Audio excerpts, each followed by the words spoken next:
Welcome to the Slop Farm. Enjoy the video. You start by protecting data. Make a full backup to iCloud or to a computer because repairs can erase the phone. Once done, try the software fix first. Update iOS and enable Assistive Touch in Settings Accessibility Touch so you get an immediate home alternative. If you choose hardware repair, gather tools now: Pentalobe, Y000 tri-point, suction, spudger, and an ESD mat.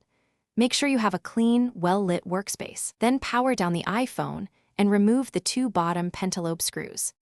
With the two screws out, use a suction handle and a thin prying tool to lift the display slightly and open the phone like a book, hinging from the top edge.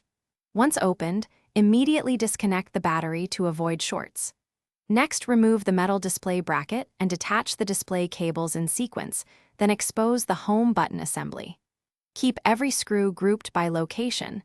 This prevents wrong reassembly. Remember, the Touch ID sensor is fragile and paired to the logic board, so handle its cable with extreme care to avoid losing fingerprint functionality. Install the replacement home button assembly if you have one, or reseat the original with care.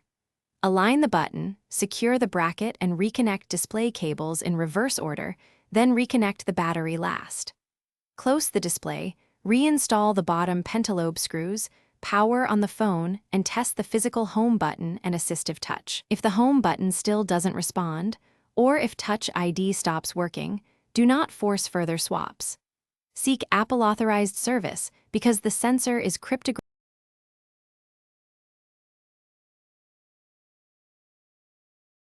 Thanks for watching.